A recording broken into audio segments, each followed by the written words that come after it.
Село Момина църква пропищя от цигански набези. Не остана необрана къща, тормозът и гаврата с хората са всекидневни.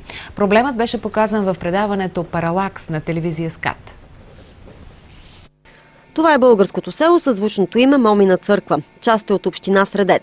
Тук не минава вечер без обири на къщи, без тормоз на хора. Всяка нощ жителите изживяват кошмар. Не е тайна за никого, че тук всичко се върши от циганите. Мургавите обезкостяват домовете на хората, крадат желязо, животни. Влизат в магазина, грабят от оборота и стоката вътре. Значи една вечер умира и другата вечер е обрана къщата. А това хора, тези цигани, които живеят в селото или гастролиращи, пътуващи? Не, от нашите са си. От вашите. Вечер как се заключвате, как живеете, решетки? Гледам, цялата къща е в решетки. Да, цялата къща е в решетки. То нищо не значат тези решетки, ама все пак за мое успокоение някакси ме удовлетворява, макар че за тях заключено няма. Старците им, Бог да им е на помощ. Рекохме, че Цветан Цветанов ще направи нещо и Бойко Борисов. Кражбите, ловерите се продължават. Циганите стават с всяка изминала вечер все по-нагли. В Момина църква вече има случаи на пребити до смърт старци. С една едничка цел да им откраднат така или иначе малката пенсия. 3 часа не бида. Така. И изкара един нощ, викаше его майче, така. Аз 50 години бях чубан, такава кръпа не бях видал, докато не ме бие то циганин. И сега искал човек. Колко пари ви взеха?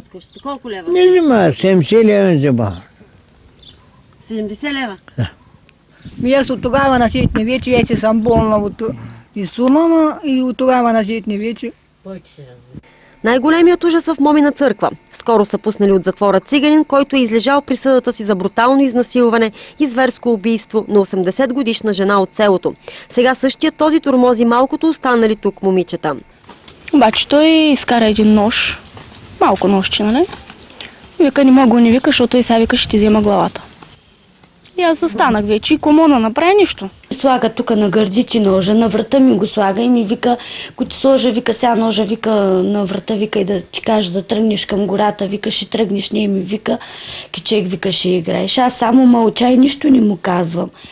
Циганинът, от който в Момина църква сънят е неспокоен, се казва Райко. Той дори не съжалява за стореното преди 20 години и не смята, че с нещо притеснява жителите на селото. Аз за убийство бях в затвора. А извърши ли го ти? Извърши го, да. Извърши го и не си жалявам, че го извърших. Цялата тази циганска агресия и цигански набези бяха излъчени в предаването «Паралакс». Водещият Валентин Касалов от студиото на СКАТ не преставаше да вади факти за брутални нападения, изнасилвания, убийства, извършени от мургавите през последните 15 години. Оказа се, че много малка част от престъпленията са получили адекватните присъди.